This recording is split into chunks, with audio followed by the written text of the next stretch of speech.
Hello friends, मैं नीरू बाला फिर से हाजिर हूँ अपनी कहानी आखिर कौन का अगला भाग लेकर। दोस्तों, हमारी कहानी नए नए रास्तों से निकलती हुई बहुत दिलचस्प मोड़ पर पहुँच रही है। तो आइए शुरू करते हैं आखिर कौन। अरे भाई श्रीपाल, एक कप कड़क सी चाय तो पिला दो। जब से मिताली का केस आया है साली रातों की नींद भी हराम हो गई। जितना मैं केस की कड़ियों को जोड़ने की कोशिश करता हूँ केस उतना ही उलझता जाता है। तुम्हें क्या लगता है यह दुर्घटना है या हत्या? साहब साहब, छोटा मुंह बड़ी बात। पोस्टमार्टम की रिपोर्ट में साफ साफ तो लिखा है कि यह हार्ट अटैक है। तो दुर्घटना का जामा पहनाइए और फाइल बंद कीजिए। हा हा हा श्रीपाल, मुजरिम भी तो यही चाहता है, मगर कानून के लंबे हाथ गुनहगार की गर्दन दबोच कर रहेंगे। तुम एक काम करो, केस से जुड़े सभी गवाहों को कल थाने बुलाओ और ध्यान रहे कोई छूटे नहीं। जी साहब, मगर क्या आपने मुजरिम को पहचान लिया है? बस देखते जाओ श्रीपाल, अगर हमारा तीर निशाने पर लगा तो मुजरिम बहुत जल्द सलाखों के पीछे होगा। पुलिस मुख्यालय के कॉन्फ्रेंस रूम में आज खासी गहमा गहमी थी। मिताली के केस से जुड़े सभी सस्पेक्ट वहां उपस्थित थे। कुछ ही क्षणों में इंस्पेक्टर सुदेश पांडे कुछ फाइलें हाथ में लिए अपनी टीम के साथ जैसे ही वहां पहुंचे, निशांत के धैर्य का बांध टूट गया। इंस्पेक्टर साहब, जल्दी बताइए क्या हुआ मेरी मिताली के साथ? पांडे जी अपनी कुर्सी संभालते हुए कहने लगे। देखिए निशांत जी, पोस्टमार्टम की रिपोर्ट आ चुकी है और यह है हमारे सरकारी डॉक्टर RK मिश्रा जी। यह रिपोर्ट के ऊपर प्रकाश डालेंगे। इंस्पेक्टर साहब, जब डेड बॉडी को हमारे पास लाया गया तो उसकी मृत्यु हुए 10 से 12 घंटे हो चुके थे, यानी कि 14-15 जुलाई की मध्यम रात्रि में मिताली की मृत्यु 10 से 2 बजे के बीच हुई। फोटोग्राफी में उपलब्ध चित्रों के मुताबिक मृतिका शांत भाव से सोई प्रतीत होती है। उसके चेहरे और हाव भाव पर किसी प्रकार के डर और संघर्ष के कोई चिन्ह नहीं हैं। पोस्टमार्टम की रिपोर्ट के दौरान मृतिका के शरीर पर किसी प्रकार की कोई चोट भी नहीं नजर आती। लेकिन डॉक्टर साहब, मिताली की मृत्यु हुई कैसे? डॉक्टर राज ने उखड़े स्वर में बीच में ही मिश्रा जी को टोक दिया। Heart attack. जी हाँ, मिताली को हार्ट अटैक आया था, डॉक्टर मिश्रा ने डॉक्टर राज के मुखातिब होते हुए कहा। तो आप कहना चाहते हैं कि क्या मिताली की मृत्यु एक स्वाभाविक मौत है? निशांत ने प्रश्न किया। जी नहीं निशांत जी, कातिल बहुत होशियार है। पांडे जी का उत्तर सुन सभी चौंक उठे। कुछ पल के लिए वातावरण में एक सन्नाटा सा छा गया। मगर यह कैसे हो सकता है? राज चिल्ला उठा। कौन है कातिल? क्या वह यहाँ पर हाजिर है? थोड़ा धैर्य रखे राज साहब, पहले मुझे मेरे कुछ प्रश्नों के उत्तर चाहिए, पांडे जी ने कहा। हाँ तो वर्मा जी, आपने अपने बयान में बताया कि मिताली बहुत ही मिलनसार, सुलझी हुई और मेहनती औरत थी और उनके घर में काम काज के लिए कोई नौकर चाकर भी नहीं था तथा वो घर का सारा काम स्वयं ही करती थी। निशांत जी, आप भी वर्मा जी की बात से सहमत हैं? जी पांडे जी।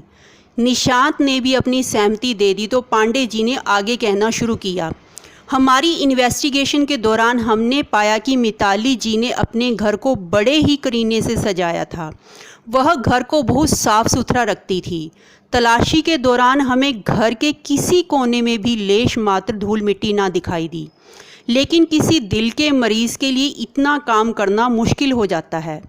मगर मिसेज वर्मा के बयान के मुताबिक मिताली उन्हें यह क्यों कहा कि उसे दिल की बीमारी है? मिसेज वर्मा, कहीं आप कानून को गुमराह तो नहीं करना चाह रही? यह आप क्या कह रहे हैं इंस्पेक्टर साहब? भला मैं क्यों झूठ बोलूँगी?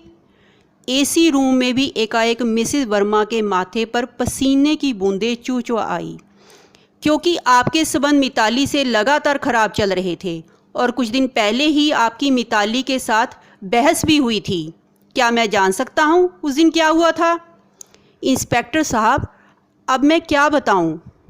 मरने वाले की बुराई करना अच्छी बात नहीं, मगर मुझे तो शुरू से ही उसका चाल चलन ठीक ना लगता था। और उस दिन भी जब मैंने मिताली से डॉक्टर राज के समय बेसमय आने का कारण पूछा तो वो भड़क उठी और मुझे खूब बुरा भला कहा। राज साहब, क्या यह सच है क्या आप निशांत की अनुपस्थिति में मिताली से मिलने जाया करते थे?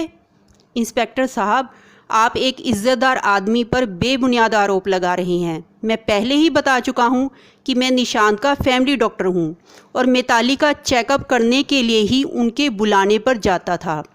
लेकिन क्या यह सच नहीं कि आप मिताली को बचपन से ही जानते थे और उसे पसंद भी करते थे? मेरे पास इस बात के पुख्ता सबूत हैं। यदि आप चाहें मैं आपके हमराज दोस्तों को यहाँ पर बुला सकता हूँ। देखिए इंस्पेक्टर साहब, यह सब तो बहुत पुरानी बातें हो चुकी हैं। जवानी में अक्सर इंसान बहक जाता है, मगर ज़रूरी तो नहीं कि हर किसी को अपना प्यार मिल ही जाए। जब मिताली के घर वालों ने निशांत से उसकी शादी करने का फ़ैसला किया तो मैंने स्वयं ही मिताली को निशांत से शादी करने के लिए मनाया था, और उसी अधूरी ख्वाहिश को पूरा करने के लिए आपने निशांत की मित्रता का फ़ायदा उठाते हुए मिताली के घर आना जाना शुरू कर दिया। इंस्पेक्टर पांडे के कटाक्ष भरे स्वर में कहा तो राज तिलमिला उठा। यह सब झूठ है। आप मनगढ़ंत कहानियां बनाकर मुझे बदनाम करने की कोशिश कर रहे हैं।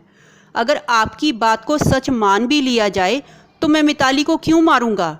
क्या इस बात का भी तर्क है आपके पास कोई? जी हाँ मिस्टर राज, आप मिताली से बेपनाह मोहब्बत करते थे। जब आपने देखा कि मिताली ने अपने घर वालों के कहने पर तुम्हें छोड़कर निशांत से शादी कर ली तो तुमने हंसते हंसते यह जहर का घूंट पी लिया, परंतु मन ही मन तुमने मिताली से बदला लेने की ठान ली थी। अपनी योजना को अमल में लाने के लिए आपने निशांत से अपनी दोस्ती का फ़ायदा उठाते हुए आपने उसके घर आना जाना शुरू कर दिया, खासकर तब जब तुम्हें पता हो कि निशांत घर पर नहीं है। इस बात को साबित करने के लिए सोसाइटी का लिफ्टमैन रमाशंकर और चौकीदार कृपाराम के बयान की कॉपी भी मेरे पास है। मिस्टर राज, आकाश सोसाइटी के रजिस्टर रिकॉर्ड जिसमें हर आने जाने वाले के सिग्नेचर रहते हैं, उसके मुताबिक आप पिछले 4 महीनों में कम से कम 40 बार मिताली से मिले, और इसके साथ साथ आप दोनों के मोबाइल की कॉल हिस्ट्री भी मेरे पास है, जिसके मुताबिक देर रात तक आपकी बात मिताली से होती रहती थी। आपने अपने पुराने संबंधों का फ़ायदा उठाते हुए मिताली के जीवन में वापसी की। चूँकि निशांत अक्सर घर से बाहर रहता था और उसकी अनुपस्थिति में आप मिताली को मिलते थे। मिताली खुद को नितांत अकेला महसूस करती थी, और फिर कब तक एक जवान हसीन औरत अपना संयम बनाए रहती, जबकि उसका पहला प्यार उससे दिन रात बरगलाने पर आमादा था। इसलिए मिताली ने मिसिज वर्मा के पूछताछ करने पर यूं ही कह दिया कि उसे दिल की बीमारी है, ताकि उन्हें उन दोनों पर शक ना हो। क्यों डॉक्टर राज, आप अब भी कुछ कहना चाहेंगे? खुद को बेगुनाह कहेंगे? अब बता ही दीजिए आपने मिताली को क्यों और कैसे मारा। दोस्तों, कैसी लगी आपको यह कहानी? अपने कमेंट हमें भेजते रहें। मैं कहानी का अंतिम भाग लेकर बहुत जल्द हाजिर होंगी। तब तक आप स्वस्थ रहिए, मस्त रहिए। धन्यवाद।